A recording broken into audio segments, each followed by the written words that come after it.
बिस्मिल्लाहिर्रहमानिर्रहीम अस्सलामुअलैकुम। परदेसी न्यूज़ के साथ मैं हूँ साजिद अली।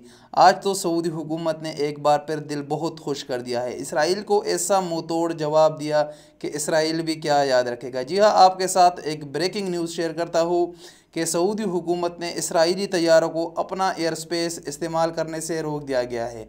इस खबर को शेयर किया है ब्लूमबर्ग अखबार ने।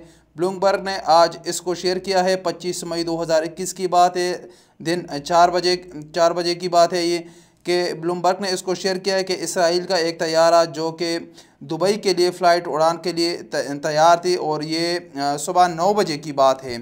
सुबह 9 बजे ये फ़्लाइट 661 से ये तैयार थी इसराइल एयरलाइन की, और वो कोशिश कर रही थी कि Saudi General Authority of Civil Aviation से एयर स्पेस इस्तेमाल करने की इजाज़त ले ले, लेकिन उसको 5 घंटे इंतज़ार करना पड़ा। और आखिरकार इसराइली मीडिया ने इस खबर को शेयर कर लिया कि सऊदी हुकूमत ने अपना एयर स्पेस इसराइली तैयारों को इस्तेमाल करने से रोक दिया है।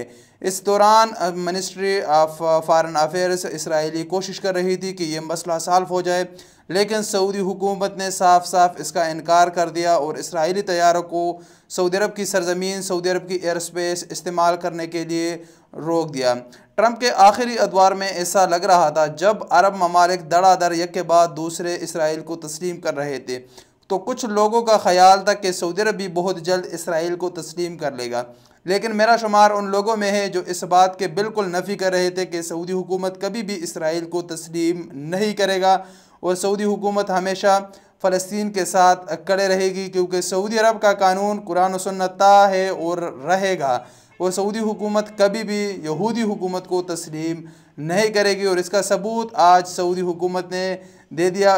फ़लस्तीनियों से इजहार यकजहती के लिए सऊदी हुकूमत ने इसराइली तैयारों को अपना एयर स्पेस इस्तेमाल करने से रोक दिया।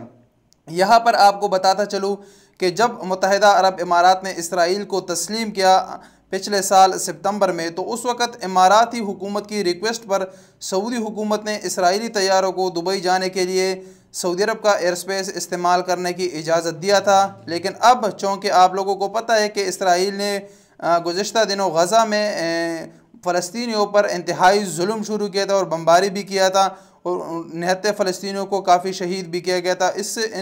इसके बाद सऊदी हुकूमत ने फ़लस्तीनियों से इजहार यकजहती के लिए इसराइली तैयारों को अपनी सरजमीन, अपनी एयर स्पेस इस्तेमाल करने से रोक दिया गया है। मुझे उम्मीद है कि इंशाअल्लाह अब सऊदी हुकूमत इस बैन को परमानेंट कर लेगी और इसराइली तैयारे अब दुबई के लिए अपना लंबा रूट इस्तेमाल करेंगे, और सऊदी अरब का जो शार्ट रूट था उसको इस्तेमाल नहीं कर सकेंगे। इससे इसराइल का ये ख्वाब भी चकनाचूर हो जाएगा कि सऊदी अरब भी कभी हमको तस्लीम कर लेगा। इंशाअल्लाह सऊदी अरब कभी भी इसराइल को तस्लीम नहीं करेगा। जिस तरह पाकिस्तान का एक स्टैंड है कि हम इसराइल को तस्लीम नहीं करेंगे, इसी तरह सऊदी अरब का भी एक स्टैंड है। क्योंकि आज से कुछ दिन पहले जब मोहम्मद बिन सलमान की इंटरव्यू थी, वो इंटरव्यू इंतहाई अहम थी। उसमें उसने बात ज़रूर कही थी कि हमारा कानून, हमारा आइन कुरान और सुन्नत है और ये ताहयात रहेगा। तो यहाँ पर तमाम पूरी बात ख़त्म हो जाती है कि इसराइल के तस्लीम करने का कोई भी चांस नहीं है। इस वीडियो के मुताल्लिक़ और सऊदी अरब की इस इक़दाम के मुताल्लिक़ आपकी क्या राय है, इसका इजहार कमेंट्स बॉक्स में ज़रूर करें। मिलेंगे अगली वीडियो के साथ, इजाज़त दीजिए। अस्सलाम वालेकुम वरहमतुल्लाहि वबरकातुहू।